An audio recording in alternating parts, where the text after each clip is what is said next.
So do not give in to suffering. Do not give in to despair. Do not give in to the desire to die together. Why? Your soul journey is different. You will not stop your journey because the other person died. It was his walk, and you had the opportunity to be with that soul for as long as it was, and you learned a lot from her and taught her too. So, don't suffer for that soul because you hurt it. When you cry, you despair, that soul does not go away, that soul remains trapped in matter, suffering, seeing its suffering, and does not go to the light. It becomes a wandering soul, which never leaves you, because you don't let it. You keep calling for her all the time. So she won't leave. This is what? Is it love? No, this is selfishness. This is called selfishness. Let the soul follow its path. You may suffer, you may even cry. It's not you suffering and crying all the time that will bring her back, on the contrary, you will be hurting that soul. So where is your love? So cry, suffer, it's over, there's nothing more you can do. So get up, pray a lot for that soul, showing her that you are okay, that she can follow her path, and that you will be okay. This is love, because you understand that that soul has its own path. So love her, set her free, and that's it, move on with your life. You will cry someday, you will suffer someday, but your journey continues. It's not by clinging on, showing suffering, often even exaggerated, that will do that soul good. This is selfishness. So free the souls that are gone. Don't get attached to them. You can pray for them, but always leave them free. It's not asking, why did you leave me? She left, because it was her time. This is not a question to ask. Because the soul understands that it was not the time, and it becomes trapped.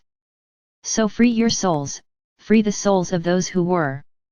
You are still here, alive, because you still have a journey to continue. Then continue your walk, respect the other soul's journey.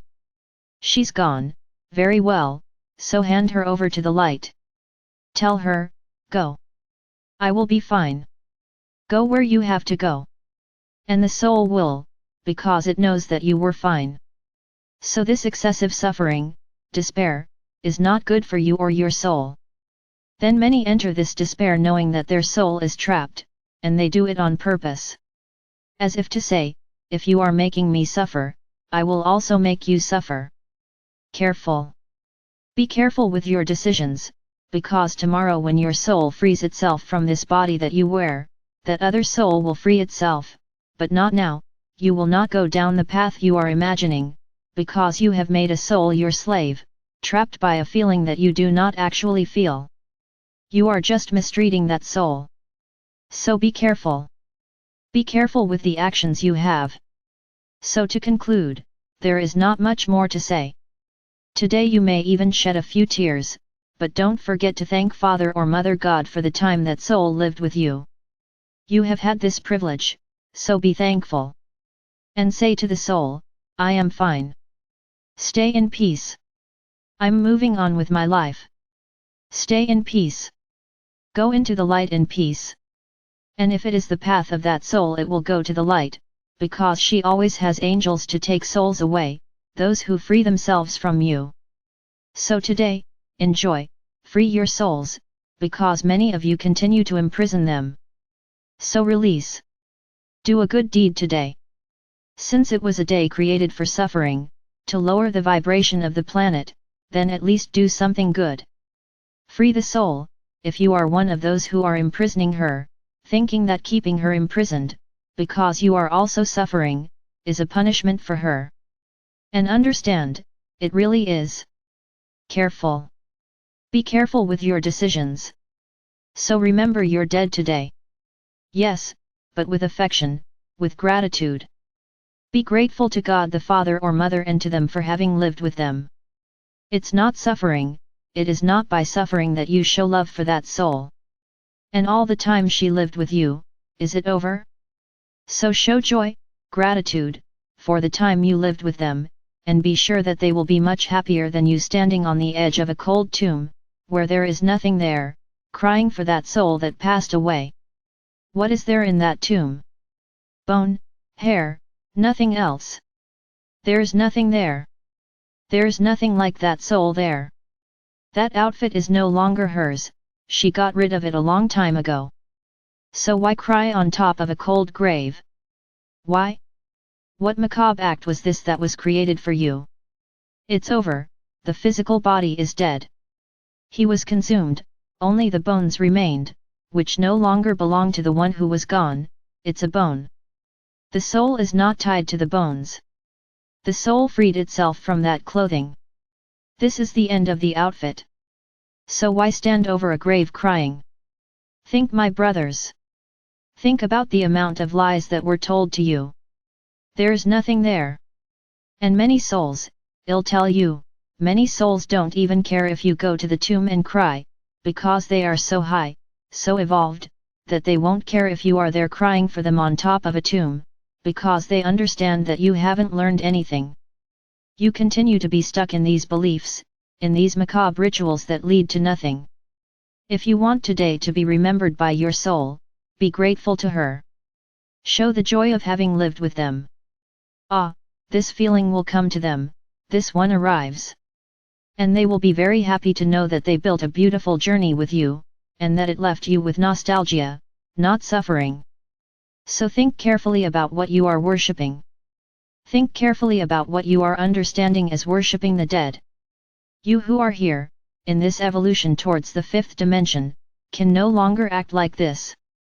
That's over. I think I've already taught you enough to let go of these beliefs, these macabre rituals that lead to nothing, they lead nothing to the light, because it leads to the other side. Because you go there and cry, cry, cry. What happens to your vibration? And in that place where all the dead are worshipped, there is an egregore of pain, there is an egregore of evil, because many spirits of little light are concentrated there. So you go there, cry, cry, cry, those spirits of little light like to see you crying, and they stay close, and you end up taking home a bunch of friends. Then you don't know why after you went to that place, you felt bad. Of course there are lots of friends around. So think. Is this what you want for yourselves? Do you want to kill your vibration? That's right. So think twice before going there. You want to worship your dead, be grateful for having lived with them, that's what you have to do. Don't cry, suffering because they are gone. Be grateful for having lived a life, a time, however long it takes, with them. That's what you have to do.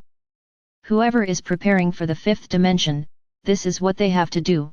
Do not go to that place where the egregore is evil, because that is where they gather, because they stay there just waiting for the souls to disconnect from the body, and when the soul doesn't really know where it's going, they capture the soul. Is this the environment you want to stay in? Is it in this environment that you want to bring down your vibrations? Think hard. What are you doing with your vibrations? The soul is eternal. The connection with that soul is also eternal, but not through attachment, through love. Whoever loves wants to see the other well. So free your souls, and be grateful. This is the feeling you have today, to be grateful for having lived as long as you did with those you say you loved. I am Archangel Michael. I hope you effectively listen to my words.